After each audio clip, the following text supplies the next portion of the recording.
Saya juga akan meminta Dewan Kesejahteraan Nasional mempelajari bagaimana caranya kita kalau bisa tidak segera tapi secepat-cepatnya kita ingin menghapus outsourcing.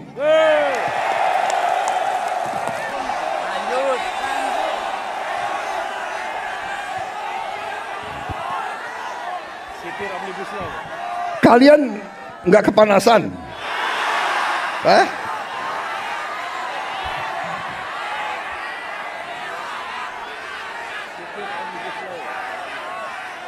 Saudara-saudara sekalian, saya ingin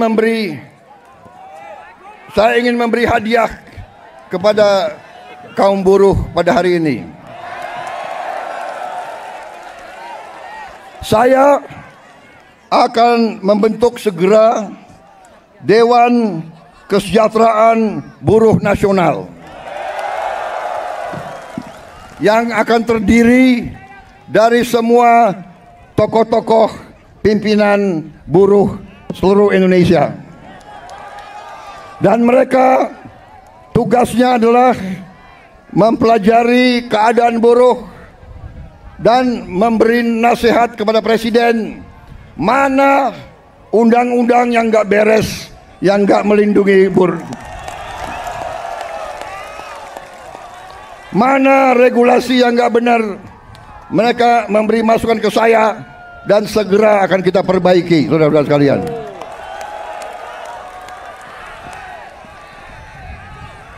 Saudara-saudara sekalian,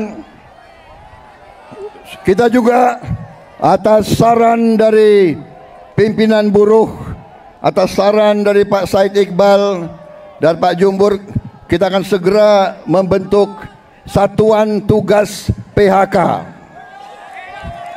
Kita tidak akan membiarkan rakyat kita tidak akan biarkan pekerja-pekerja di PHK-kan seenaknya.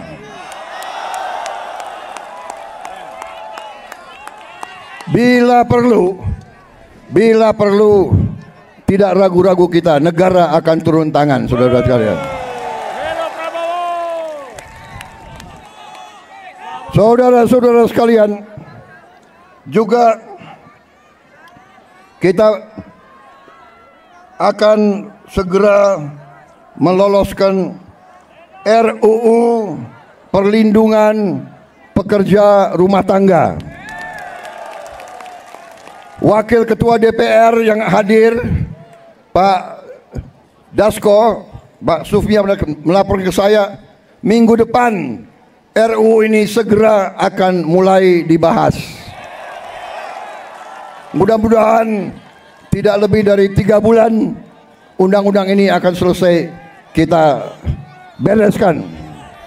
Juga saran dari Pak Jumhur, undang-undang perlindungan pekerja di laut, pekerja di industri perikanan, pekerja di kapal-kapal, kita juga segera akan membentuk undang-undang itu. Jadi kami Satgas PHK dan Dewan Kesejahteraan Buruh Nasional ini akan mempunyai peran yang sangat penting.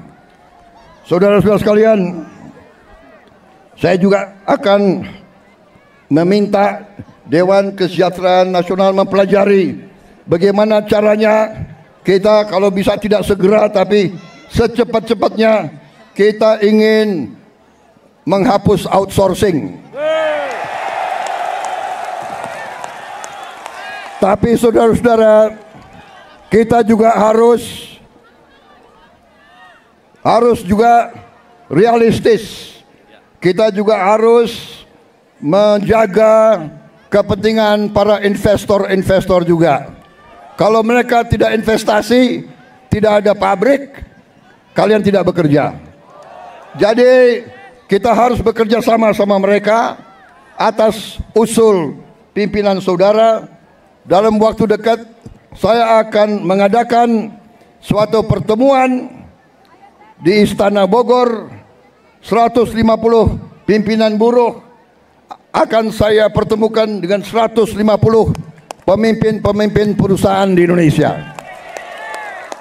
Kita akan duduk bersama. Saya akan mengatakan kepada para pengusaha, saudara-saudara, tidak boleh mau kaya sekaya-kayanya sendiri tanpa mengajak pekerja-pekerja hidup dengan baik. Tapi negara juga tidak tinggal diam. Kami berjuang memberi pelayanan kesehatan untuk seluruh rakyat, pendidikan, kita juga memberi subsidi listrik, kita memberi bantuan tunai langsung kepada mereka-mereka yang penghasilan rendah. Total biaya yang kita gelontorkan ke rakyat sudah melebihi, kalau tidak salah, 500 triliun. Ini terus untuk menjaga rakyat kita tidak ada yang menderita. Tapi sekarang masalahnya adalah kita harus jaga mereka yang memerlukan, mereka yang terima. Jangan mereka yang tidak perlu, mereka terima juga bantuan dan subsidi. Ini nggak benar. Ya kan? Karena kita masih dapat laporan ada yang tidak berhak.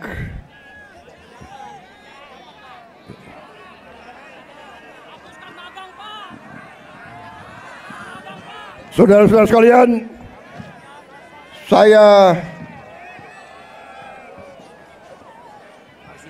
saudara-saudara, juga atas usul dari pimpinan tokoh-tokoh masyarakat, mereka tokoh-tokoh buruh, mereka sampaikan ke saya, Pak, kenapa sih pahlawan nasional nggak ada dari kaum buruh?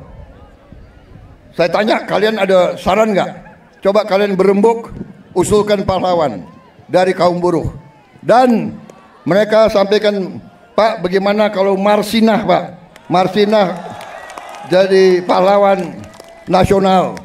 Asal seluruh pimpinan buruh mewakili kaum buruh sepakat, saya akan mendukung Marsinah menjadi pahlawan nasional.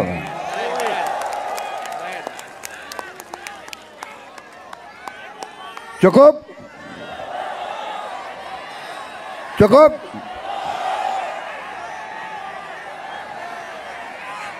Cukup? Suara gue serak nih. Gue minum kopi ya. Minum kopi. Boleh gue minum kopi ya.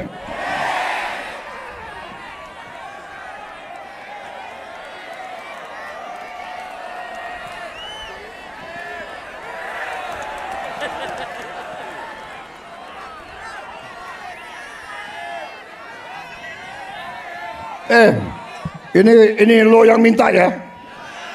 Gue kalau minum kopi gue bisa pidato 3 jam loh.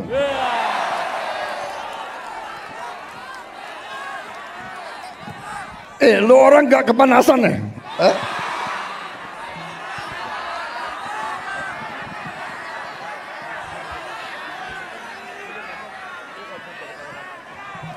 Tapi gue udah kehabisan bahan.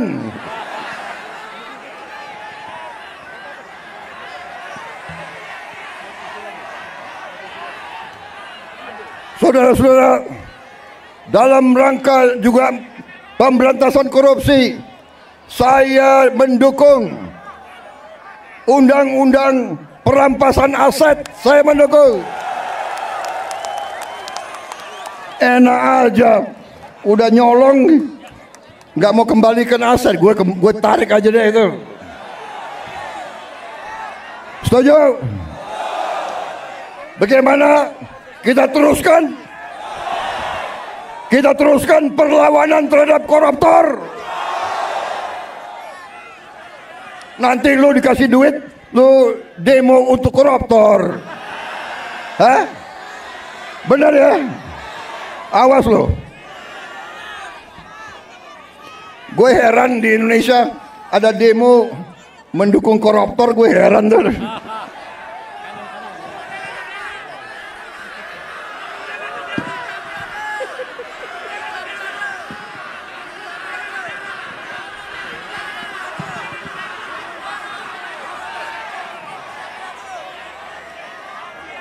Saudara-saudara,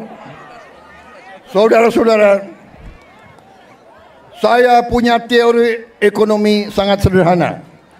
Kalau orang-orang yang berpenghasilan rendah mendapat penghasilan yang cukup, dia punya daya beli.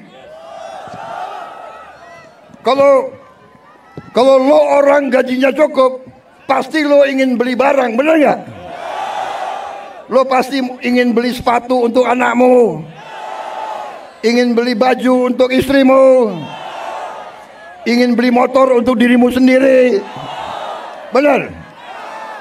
Berarti pabrik sepatu hidup, pabrik baju hidup, pabrik motor hidup. Berarti si pengusaha juga akan menikmati semua untung.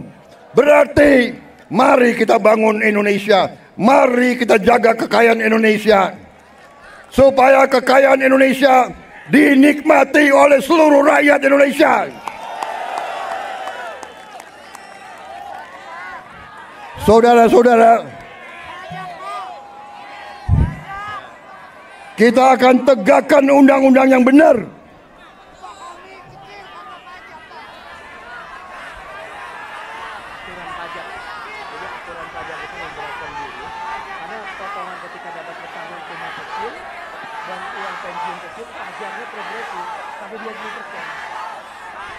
Ya, saya akan pelajari kembali masalah pajak. Pajak yang besar untuk orang yang penghasilannya besar. Lo orang gajinya nggak besar, jadi ngapain dipajak itu? Tapi kalau pajaknya sedikit-sedikit boleh dong. Boleh ya. Ya, kalau pajaknya nggak terlalu besar boleh ya. Ya, bayar deh dikit-dikit deh. Jangan progresif. Ya, itu nanti tugasnya Dewan Kesejahteraan Buruh Nasional. Oke. Cukup. Terima kasih. Wassalamualaikum warahmatullahi wabarakatuh.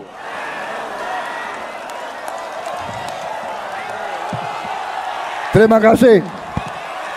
Terima kasih.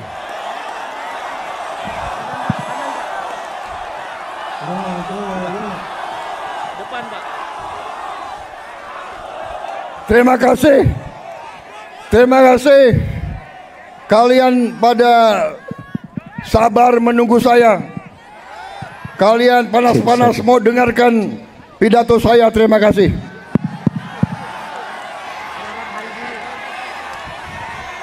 Selamat Hari Buruh Internasional.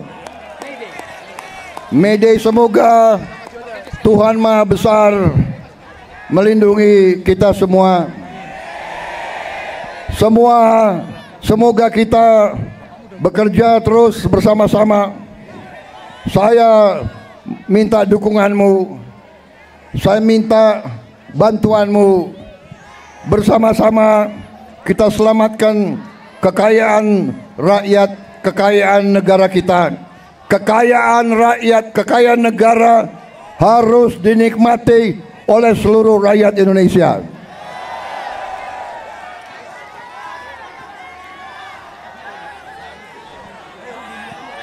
Dan saya sudah berkali-kali mengatakan, saya akan tegakkan hukum. Mereka yang melanggar hukum, mereka yang mencuri kekayaan negara akan saya tindak. Karena itu kewajiban saya, itu sumpah saya kepada rakyat Indonesia di hadapan Tuhan Maha Besar Allah Subhanahu wa taala. Terima kasih. Selamat berjuang. Hidup buruh.